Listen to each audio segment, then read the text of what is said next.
The 2025 NFL trade deadline has officially come and gone, and once again, the Chicago Bears are sitting in the middle of the storm.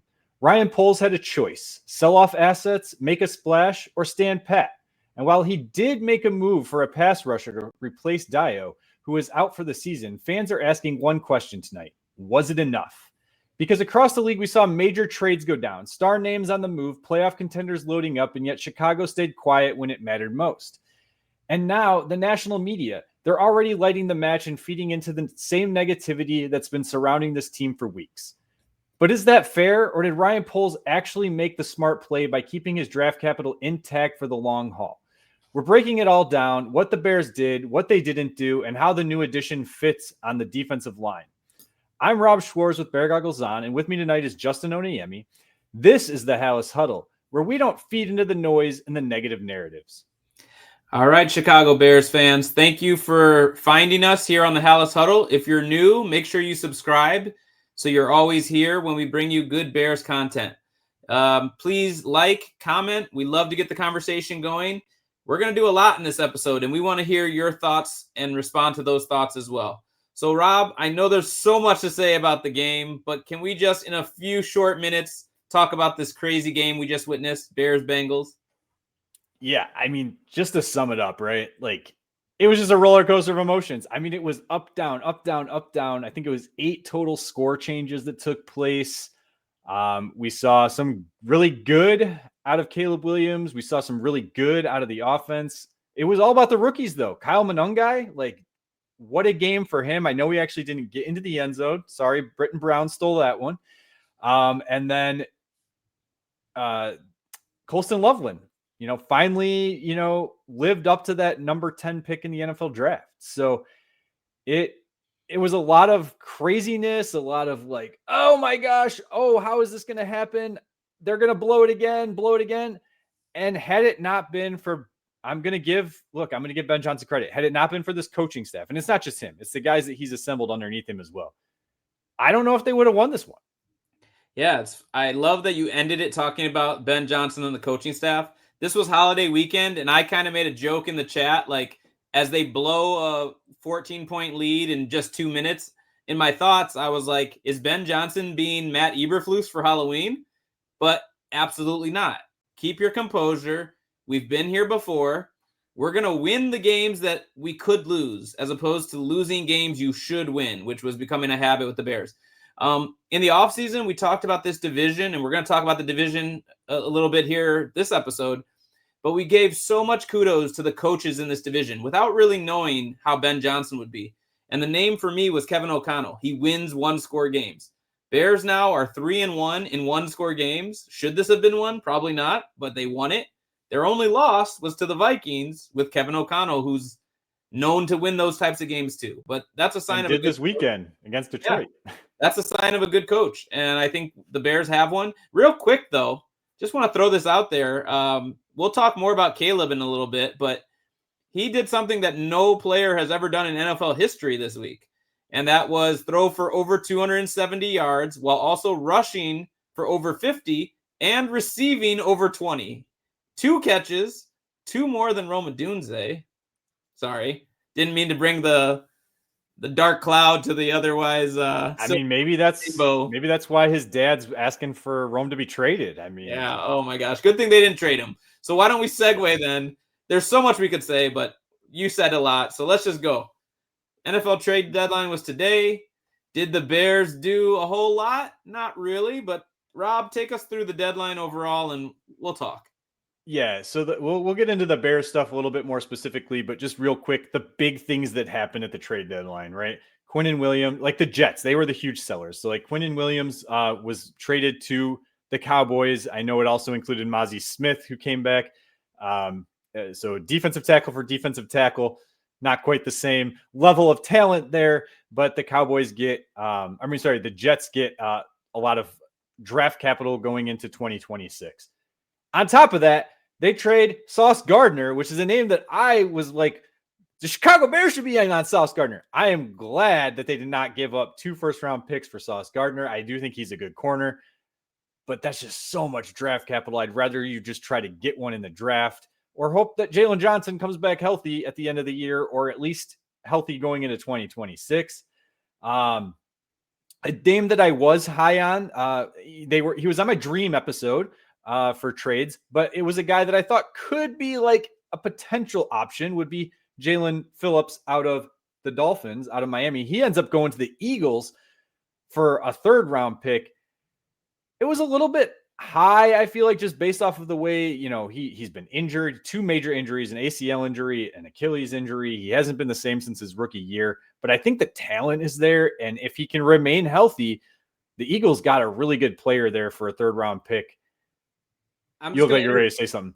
I'm just going to interject real quick. I know we're going to talk specifically Bears, but to act as if the Bears are in the same position as the Eagles is false. The Eagles are the defending Super Bowl champs who probably feel very rightfully so that they're just 1 or 2 moves away from being right back there again. Giving up a 3rd doesn't excite me, to be honest, at this point for the Bears. Giving up 2 firsts does not excite me with where the Bears are at. So we'll talk more Bears specific, but I'm pretty okay with how things went.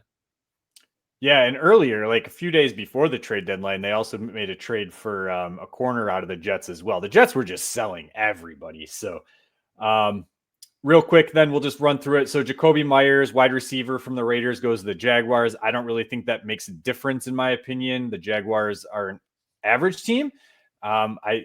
You're in a division against the Colts, who have been reeling until this past week. Maybe it makes a difference for them, but look, you're not even getting Brian Thomas Jr. involved well enough. So is Myers really the answer to change things? Is it going to mean that maybe they don't, maybe Brian Thomas will have more opportunities because maybe he's not being covered as well, but I don't know. I'm not really thrilled with that move. Logan Wilson, a guy we had on our fantasy team who lost his starting job by week 3 or 4 of the season, is now also going to the Cowboys. So the Bengals made a move. Rashid Shaheed, another wide receiver, went from the Saints to the Seahawks. I like that move more than I do the Jacoby Myers move. The Seahawks have a very complete team. Sam Darnold is actually having a really good year there. So whatever Kevin O'Connell, we give Kevin O'Connell the props. Whatever he did here with Sam Darnold has really revitalized his career. And then a guy that I was on in my actual realistic trade opportunities, a guy that was connected to the Chicago Bears at one point, a defensive tackle, defensive end tweener, doesn't really fit the Dennis Allen scheme. Draymond Jones goes from the Titans to the Ravens. That was it. Yeah. I mean, a lot of trades, but, and 2 big names, 2 really big names. But I don't know. Overall, was the trade line exciting? I mean, well, I'm old enough to remember that this wasn't even how the NFL was at all. There rarely were in-season trades. To me, it's a very challenging sport to do in-season trading. And, I guess now it's a little different and teams are looking at it as this is a rental maybe to get us there for this year. We're not investing that much in the future in a lot of these trades. But for the Bears, I didn't want them to give up major capital. I like how they've spent money. Money is the only thing that costs for CJ Gardner-Johnson, who we immediately saw make an impact in this Sunday's game. There's another name I could see them going for. That's just a money deal. So, we'll get to it right now. I guess the move they did make was not even a blip on the radar compared to some of the names you just went through. So why don't you tell us the move they did make and we'll react. Before we get into the move they made this year, I just want to bring up Ryan Poles. Look, social media, the Bears media, national media, Chicago's a huge market. So it's rightfully so that there's a lot of talk that goes along with this team. But over the years, look, he traded away Robert Quinn. I don't think anyone was really too upset about that move, but the Roquan Smith trade, right? Like there was a divided line. You were either pro getting rid of Roquan Smith or you were anti getting rid of Roquan Smith. No one was like literally right down the middle. It was like, you hated Ryan Poles for making this move. And I see people still to this day talk about how, oh, Ryan Poles got rid of Roquan Smith, blah, blah, blah. He's a horrible GM, blah, blah, blah. Look, I think pretty much everyone on this podcast agrees it was the right move to make. It was a guy who didn't want to be here any longer. You got really pretty good draft capital for an off the ball linebacker. It's just not a position that I feel like is something you want to throw that kind of money at. I know that hypocritical of me, Tremaine Edmonds was somewhat close in an AAV standpoint, but not exactly, because you got both him and TJ Edwards for the price of what you just the Ravens spent for Roquan Smith. And what is the Ravens done with Roquan Smith? They have been a phenomenal team outside of this year, but they're bouncing back a little bit. A phenomenal team that just can't get over the hump in the playoffs. Am I wrong that the second round pick they also got turned into Kyler Gordon? Was it Kyler Gordon or was it Jervon Dexter? Or Brisker? That was the same draft, right? I'm blanking on we'll have to look into that, but who aligned where. I mean, draft capital can matter, and it can. And here's the opposite, right? Because now he goes out and he gives up a 2 for Chase Claypool. That was an awful trade. But the process behind it, again, I could understand it because they were actually doing pretty well at the beginning part of the year. I think they were 4-3. Justin Fields was showing flashes, but they needed to give him something because they chopped that whole roster down, and you needed to see what can he do if he actually has a weapon. Chase Claypool had a history of being a guy who could produce. Unfortunately, he also came with a lot of baggage, and that baggage is what came to Chicago and then went off to Paris and he hit the runway. Then you got the Montez Sweat trade. I think people were very much on that trade as a good thing because you saw a guy, I think he had 6 sacks or 5 sacks with Washington before he was traded, came in, ended up with double-digit sacks between both teams, and everyone felt like it was a good move, right? I think some people were a little bit disappointed in how much money he got, but if you look at what he's making now compared to what it was then, it really isn't that bad. When he got here, he was balling out. If you wanted to lock him down, he got the money he deserved, but look how fast every time someone gets a high contract, the next 3 guys are going to bid off of that number. So what you'd have to pay for Montez Sweat right now, 2 years ago, it's a whole different ball game. So yeah, is he living up to it? Maybe not, but he's getting paid a lot less than Danielle Hunter. Yes, a guy who was rumored to be in the trade market, by the way. But here's what it bottom line is this year it was you had everyone saying you need to go get these big names. You need to go get these big names. And then you had other people saying, no, you got Austin Booker back. He was the highest rated PFF defensive player of the week. He goes out. They lost Dayo. Now, look, they made a push. We have an insider on our show. Gary Ross has proven that he has inside contacts over there. Not everything that he hears comes to fruition. But look, there's other people. Connor Hughes, he also talked about it. I think a couple other people had tweeted it out as well. The Chicago Bears were in on a push with the Jets to get Jermaine Johnson, okay? A former first-round pick. I think he only has 1 sack on the year. He's not having that good of a year. Came off of an injury. But they were wanting a second-round pick. And when I was hearing this, I'm like, no, you cannot give up a second-round pick. Now, Gary was telling me, look, maybe it's just second-round value, right? So that doesn't necessarily mean a second-round pick. Maybe it's a 3rd and a 5th or a 3rd and a 6th, and you're getting some type of late-round flip back or something. I'd be more on board with that. But it just wasn't working out. It turns out that Jermaine Johnson didn't want to leave. He literally said, I want to stay here in New York. This is where I want to be. He tweeted it out. This is not like Gary Ross told me this prior to, but then it came out in the actual media. So look, Gary Ross, again, proving he has insider contacts. He being Jermaine Johnson came out and said, look, I know my brother's left, but I want to be here. I want to stay here. This is where I want to get my extension. Boom. He's still there. So the Bears shifted. Clearly he's been hit in the head a lot if he wants to stay right in New York. I mean, I don't know. But you know what? Like, you don't just have to make a move to make a move. Correct. And so I think the Bears are looking at it as they're 5-3, they're in the hunt, but are they like a Super Bowl favorite? No. If they get hot at the right time, could they like be that surprise Cinderella team? Maybe. But I don't feel you were a move away unless we're talking preseason trading for Micah Parsons. That's a different thing. But you know what that would have cost. So there's a cost for everything. You get to the deadline. They just make one small move at a position they're really thin at right now. but they have all their picks going into the 2026 season.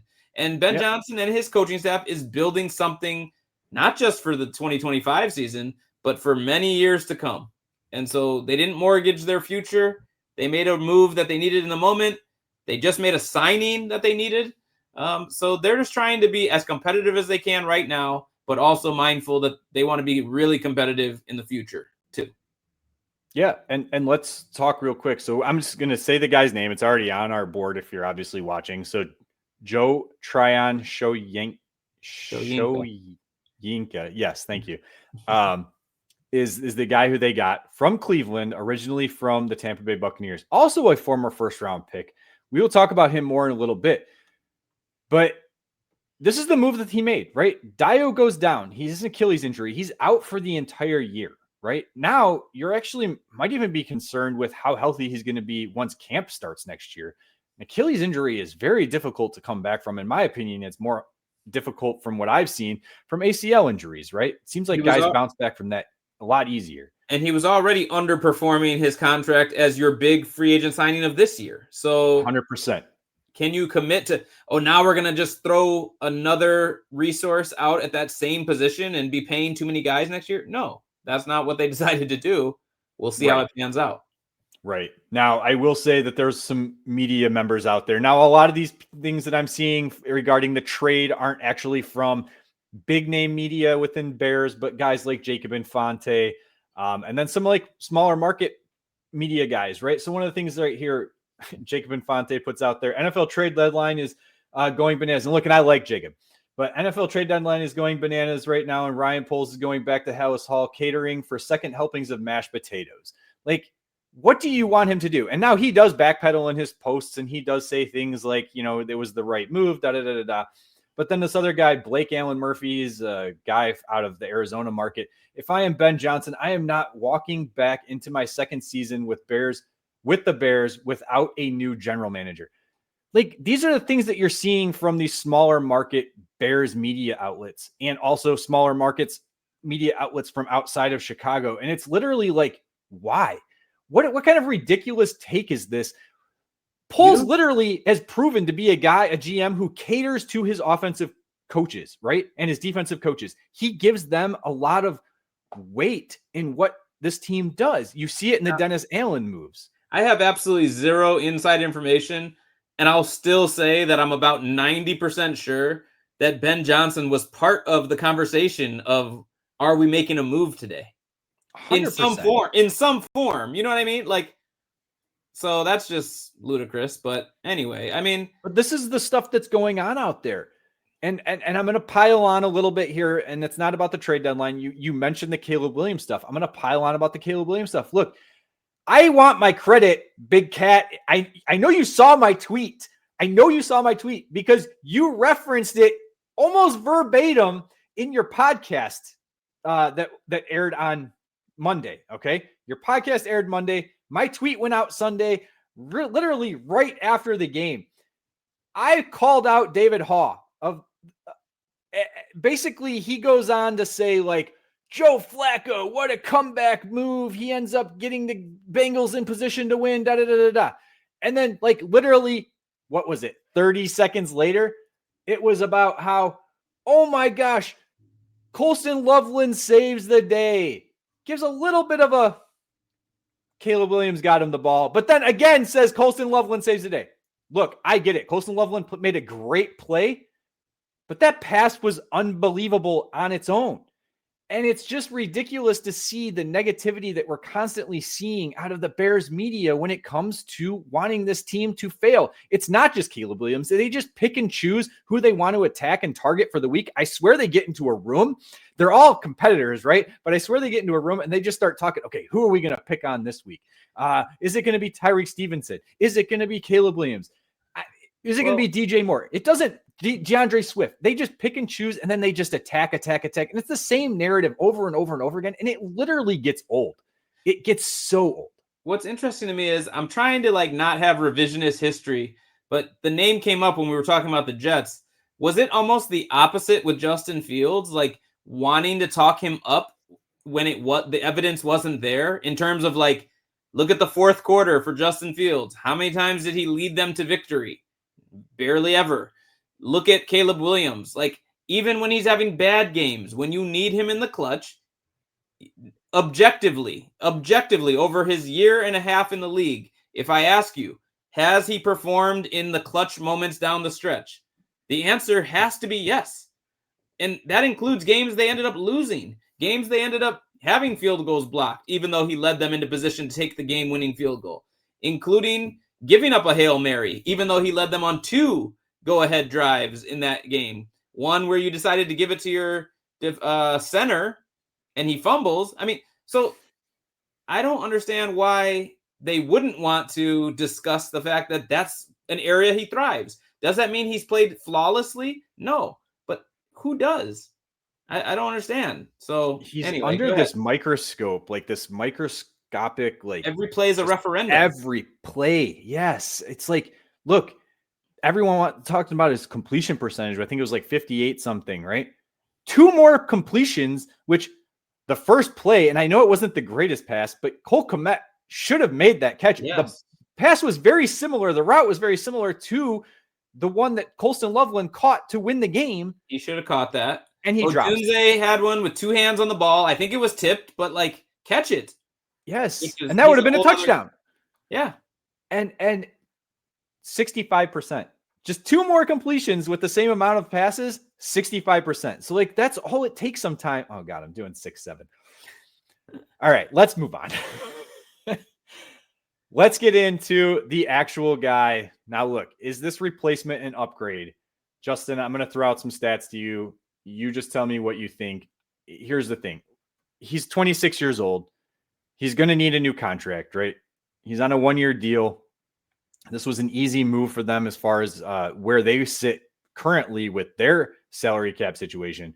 But he's 26 years old, 6'5", 260 pounds. He's the Dennis Allen guy. Like, literally, he's the Dennis Allen. He's literally Dayo, basically, right? So you got rid of Dayo and you bring in Dayo. He was a former first-round pick, 32nd overall, okay, out of Washington. I did not do any scouting on him. This was prior to me getting really big. This was a 2021 draft, so I wasn't as deep into the NFL draft at that time. But look, just this year, they both played in 8 games. Dayo and I'm just going to call him Tryon because I'm not going to keep saying the name over and over again. Dayo and Tryon, 8 games. Dayo had 9 tackles, 1 sack. Tryon had 9 tackles, 0 sacks. Here's the difference, though. Dayo played 369 snaps to Tryon's 31 snaps. And they basically have the same stats. It's a little ridiculous. Well, I mean, I look at it as this. They are down 2 defensive ends. At 3 if you want to count Shamar Turner, because that's where they were playing him and liking what they were seeing. So in the last 2 weeks, you lost 3 defensive ends. You needed to fill someone in there. Booker performed well in his limited play this past week. But getting a guy makes sense. Now, you have no long-term commitment to him. If he comes here and looks great, you mentioned how he fits the physical prototype of what Dennis Allen likes. If he balls out, maybe there's flexibility to look into a contract. Now, you are somewhat hamstrung by having Dayo. You can't really get out of that contract in any kind of pretty way next year. But to your point, now he's got a serious injury. So do you cut bait if he's not healing the way you expect and just say we're out that money? It wouldn't look great as a, on Ryan Poles' report card. But if you've already now replaced him with a guy who's, I think, around the same age and maybe can show, we'll see. But they needed a player and they got a player. It cost you what, a 7th round pick for a 6th, or sorry, a 6th for a 7th? Yeah, 6 for a 7th. So you gave him a 6, you got the player and a 7th round in return, right? And they are also, from what I understand, another Manan guy. Right, exactly. But they're also going to lose out on their compensatory pick that they were likely to get, depending on how the picks fell. Because once you get to a certain point, they cut them off, right? Well, don't you think this guy could go sign a deal somewhere else, and now that helps you? Well, it won't matter for 2026. I see. Right, could kick in for 2026. Future year. Okay, correct. But as far as like his play style, okay, so I did go back and I looked at some of his draft profiles because I wasn't really familiar. He has really good bend. Some people said his get off wasn't good coming out of Washington, but I watched some of his tape from Tampa, and I thought his get off looked pretty darn good. Now these were highlights, so Didn't it's he have possible a great game against the Bears? He completely obliterated Braxton Jones. Completely obliterated him. I feel like I now remember that. Yeah. Just again, going back to this year, he has 3 pressures on those 31 snaps. Dayo had 10 in his 369. So it's a 9.6% pressure rate to 2.7. Okay. So getting to the quarterback, this is what he does. And I think what I'm hoping to see, because where he struggles is run defense. He is not a good run defender at all. You go look at his PFF grades, and I'm not a big grade person for PFF, but again, I don't have a lot to go off of prepping for this. His run defense is just not as good. Same was on his tape or in his draft profiles from coming out of college, right? He's just a go get the ball guy. So maybe you just get him in on the passing downs, and that's really what you're hoping to get. For his career, look, when he was with Tampa, and I know he played outside linebacker for them, so it was a little bit different, but he did put his hand on the dirt, and he did play in the down defensive end position for them at times. In fact, that's one of the sacks that he had was against Braxton. He had his hand in the dirt. He had over 20 pressures his rookie year. He had 27, 22 his second year. Okay. He had 4 sacks that first year, 4 sacks the year after. He had 5 sacks his third year. And again, this year he doesn't have any. But the potential is there. In fact, if you look at his stats, they're very similar to Dayo. And this is the knock on Dennis Allen. This is the knock maybe on Ryan Poles, is you paid Dayo all that money, and maybe you had the same guy here who went to Cleveland on a 1-year, much cheaper deal than what you paid Dayo, who is completely underperforming. And people who are just looking at his Cleveland stats, you guys have to remember, that's a very talented defensive line, right? So he's playing behind the likes of Myles Garrett. Let's also hope he learns some things from Myles Garrett while he's there. I wouldn't be surprised if he finishes the year with 3 or 4 sacks, even though he's here for only half the season. Right. And I was going to mention that about what is your role on one team might not be your same role on another team. And the Bears are pretty depleted right now at end. I mean, I'm guessing you now have Booker as your starter across from Sweat. But if you're Joe Tryon-Shoyinka, you're sitting here saying, I could probably be a starter on this team. And I'd love to have 3 guys all feeling like, hey, I should be the starter, because it is a position where you're going to need to put people on a rotation. Like you said, he can come in on obvious rush downs. I feel it's limited sample size, but Booker is seeming like he's becoming a more complete player. So it's a great opportunity for both of those guys to showcase what they have. And you weren't getting much out of Dayo anyway. So, had he not gotten hurt, we'd already be wondering, should he be losing snaps to a guy like Booker? Right. All right. I'm going to move on, but I'm going to bring it back to something I think you said earlier, but I don't think you actually finished talking about. So look, the Bears have an attrition issue, right? They still have a cornerback issue. Ryan Poles went out. We talked about CJ Gardner-Johnson on our last show. You mentioned him on this show. Like, that was a good move. I'm not a CJ Gardner-Johnson fan from standpoint of like, yeah, exactly. I mean, he is a talker. It happened even in this game. He was running his mouth. He was chirping with the guy on the sideline, right? Jaquan Brisker, another guy who likes to chirp. Tyreek Stevenson, another guy who likes to chirp. Look, they're all there. But as I told, and I'm not giving credit to this because it wasn't my tweet, and I don't recall who did it, but like, it does remind me of like AJ Przinsky, a guy who I just could not stand outside of a White Sox uniform. When he came to Chicago, I was like, yes, yeah, go piss those guys off. Get under their skin. Keep rubbing it in. Go, go, go. So that's what I was hoping for with this. I thought he played a pretty decent game coming off the street and stepping right in. I mean, he hadn't played in weeks. There's a guy out there. Those snaps would have been going to Nick McLeod. So, oh gosh. You were ready to go to you. I could have been better than Nick McLeod. I'm telling you. So the point that I was starting to make that I could complete is that move only costs you money. And you took a flyer on a guy. He's a veteran with some proven track record. He played with Dennis Allen. And we're already seeing, hey, he was an upgrade over what they could have thrown out there. But that's another position they're still pretty limited. A name I think they should be definitely heavily interested in is Asante Samuel Jr. He's coming off a devastating injury, which is why he hasn't been signed by anyone. but apparently he's ready to start taking workouts. Now, I don't know. I know the Bears better than any other team in the league, but there's a definite need to the point where if you threw him the vet minimum or whatever it takes to get him signed, I'm sure it wouldn't cost much to do just like a 9-week audition for your team and others. He would have an opportunity to come in and play basically right away with the way the Bears are looking right now. I don't know if other teams can offer that. So that's got to be, not only will you get an opportunity to play, but you're on a team that's got a winning record. Maybe you make the playoffs. I mean, I would think that would be an attractive landing spot to him. Obviously, these are real people. I don't know if he has other things on his mind for where he might sign, but the Bears should be interested, and I hope they are. I don't know if you have any reporting on that, but I hope they're interested. I haven't heard anything in regards to that. Gary hasn't told me anything. I haven't seen anything official.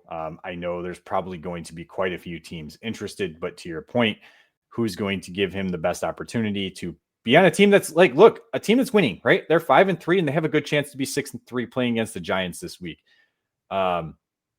I just look, so the vet minimum, he'd be making between 1.1 and 1.2 on a vet minimum deal. To be honest, I'd be okay with giving him like a good signing bonus or something to entice him even more, as you know, the competition's going to be out there. I know that they don't have a lot of cash. I know that, their salary cap was like at $7 million prior to the trade and the CJ Gardner-Johnson signing. So that's for them to figure out. I'm sure you can do something to entice him, right? And maybe you can even give him some type of incentive deal, based off of how he can play. Now, just because he's cleared by the doctors does not mean he's ready to step in. We are not saying that. We're saying, look, get him in here, put him on the practice set. Even if it requires you to put him on the 53-man roster to make sure he doesn't get swept up like by waiver claims, like do that. I don't even care if it takes away a roster spot at this point. If it means you're getting a player of his caliber, even if it's going to be 2 weeks from now, 3 weeks from now, if it's more than 3 weeks, it's probably not worth it.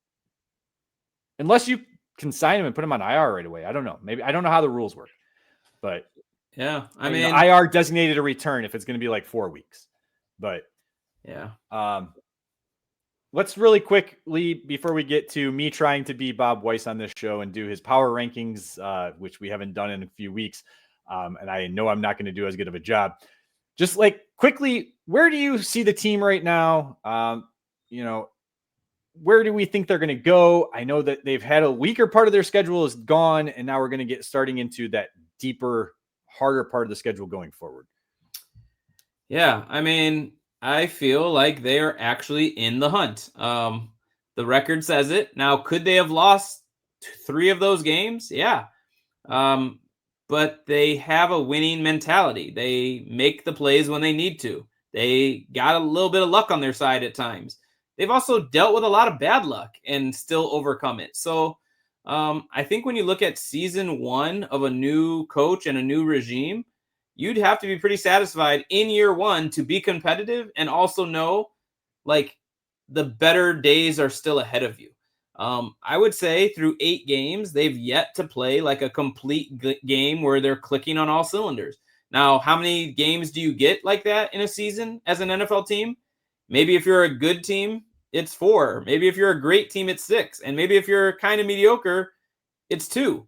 But they haven't had any, I don't think. And so that's still the idea that maybe that's ahead of you. Maybe Jalen Johnson does come back in December, and now you're dealing with, how much better would this team look if you had a healthy Jalen Johnson? Now, of course, every team in the league deals with injuries, but that's been a huge one. So I like where they're at. Like you said, this week's game is, it's hard to say. The NFL is a weird league, but you hope they can win at home against the Giants. If you do, you're 6-3 with the caveat that you're 0-2 in your division. But that means you still have 4 games in your division. So you split those, you go 3-1. I mean, playoffs is in the conversation, and that's in year 1. So I'm excited. What are your thoughts? Yeah, so overall, and I know we didn't really say we're going to give a grade. Look, I give this trade with the Cleveland Browns, I give this grade an A. You're giving up nothing to get a guy that is going to see time on your defensive line that's been struggling. And what's the worst that's going to happen? Is he going to struggle just as bad? Right? Like that to me is an A. You're giving up nothing. Anything on day 3 to me is just a dart throw.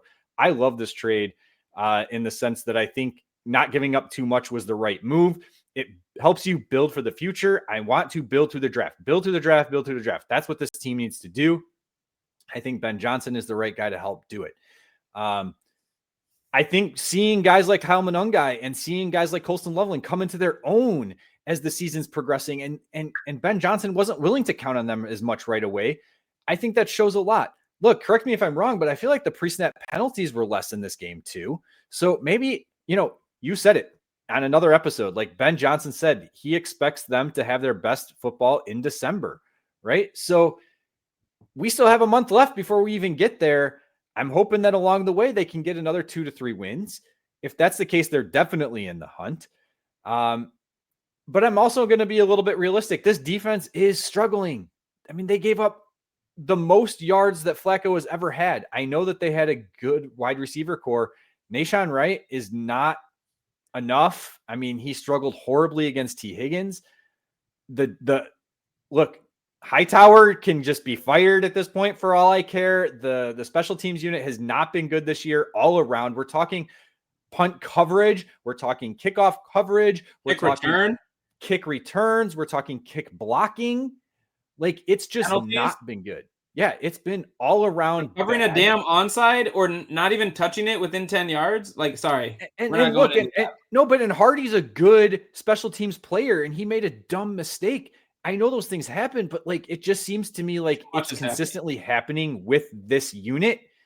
And Hightower has never been a guy, outside of the fact that San Francisco was able to block that kick when taking Green Bay out of the playoffs, is the only reason why I was excited about having him, is be a Green Bay killer. And it's not working here. Oh, get out of here. That fake punt return or against. Yes, and they executed it correctly. And they needed that to win the game. That phantom block never should have happened. Block in the back never should have happened with Corey Graham. Was it Corey Graham? Yeah, just a crazy thing to bring it all back. Like, we were saying all that just now in a win. Like, I'm curious, and I don't have the stat, but like, how many teams have given up a kick return for a touchdown, given up over 40 points and well over 400 yards in a victory? Like, it probably rarely ever happened. It's now, the 3 takeaways helps, although one is the asterisk. You got a interception on the last play of the game. So, but that's still +3 in the turnover battle. You are supposed to win like 90% of the time. So, and that's how they are winning. Again, the defensive identity. If they don't get their turnovers, they're not doing enough. We'll see. We'll see. All right, I'm excited, man. I got to hear this. I don't think they're a great team, but I think they're a good team, and that's all that we can ask for. Entertained every Sunday. All right, I'm going to do my best, guys. Hopefully, I do Bob well. I know it's not going to be as good, but I'm gonna have confidence as best as I can. Stop the negative self-talk. Here we go. All right. This week's NFC North Power Rankings continue to remain as close as ever. We start at number 1 with the Green Bay Packers, but the floor beneath them is cracking. The Packers end up losing to a now 5-4 Panthers team that prior to this win has only beaten the likes of the Jets, Cowboys, Dolphins, and somehow the Falcons. Jordan Love had some of the ugliest passes I have ever seen, but continues to stack passing yardage. Somehow they sit atop the division, and I have a feeling they fall from grace heading into Week 11 after a tough matchup versus the Eagles. As always, fuck the Packers.